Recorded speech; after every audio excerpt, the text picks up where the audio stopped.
Қайырлы күн, құрметті тыңдармандар. Менің жасым 21-де. Семей қаласындағы жоғарғы оқу орындарының бірінде тәлімгермін. Құрбыларымның айтуынша аңқаулаумын. Адамдарға сене берем. Біреуге ғашық болсам, құлай ғашық боламын. Бірақ өте қызғаншақпын. Сол қызғаншақ мінезімнің кесірінен жүрген жігіттермен көп ұзамай ажырасып кетем. Ең алғаш жігітпен 18 жасымда университеттің бірінші курсында оқып жүргенде жүрдім. Жақсы дос болдық, бір-бірімізді сүйдік. Тіпті бірінші рет оның пәтеріне барып бірге қонып та жүрдім. Бірге жатқанымыз болмаса, одан әріге барған емеспіз. Бір жылдан кейін ол жігітпен ажырасып кеттік. Ол ашық жарқын мінезді болатын. Үнемі қыз біткенмен қалжыңдасып, оңай күліп жүре беретін. Құрбыларыммен де алысып ойнай беретін. Маған сол әрекеті ұнамайтын. Өйткені қызғанатынмын. Қызғанып жиі ұрсатынбыз. Ары қарай ажырасып тындық. Одан кейін бір жыл жігітпен жүрген жоқпын. Дұрысын айтқанда ғашық болған жоқпын. Кейде кештерде ұнап қалған жігіттермен бір-екі рет сүйіскенім болмаса. Сөйтіп жүргенде әлеуметтік желі арқылы басқа қалада оқитын бір жігітпен таныстым. Сурет алмастық, үзбей хат арқылы сөйлесіп жүрдік. Солай бір-бірімізді ұнатып қалдық. Бір күні ол мені іздеп келмекші екенін айтты. Мен қарсы болған жоқпын. Жасырып не керек, шынымды айтсам қатты қуандым. Айтқандай ол мені арнайы іздеп келді. Біздің қалаға келген соң ол пәтер жалдады. 3 күн бірге қыдырып, бірге кино көріп, бірге саябаққа барып серуендедік. Мен түске дейін сабаққа барып келем де, қалған уақытта үнемі бірге болдық. Тіпті 3 күн бірге қондық, бірақ бөтен әрекетке барған жоқпыз.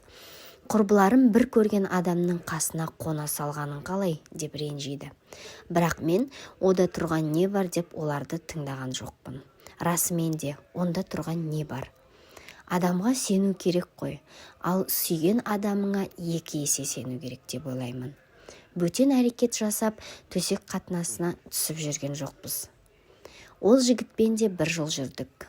Ол 2-3 ай сайын келіп тұрды. Келгенде үнемі бірге боламыз. Уақытымыз өте көңілді өтетін. Сол кезде өзімді нағыз бақытты адам сезініп жүретінмін. Бірақ қасымнан кетсе не істеп жүр екен, кіммен жүр екен деген сауал мазалап қызғанатынмын. Сосын телефон соғам. Телефонды көтермей қойса, не біреумен сөйлесіп жатса ұрыс бастап кетем. Ұрысымыз жиілеп, ақыры ол жігітпен де ажырасып кеттім. Қазір қаладағы басқа университетте оқитын бір жігітпен жүріп жүрмін. Кейде оның пәтері бос болғанда бірге қонамыз.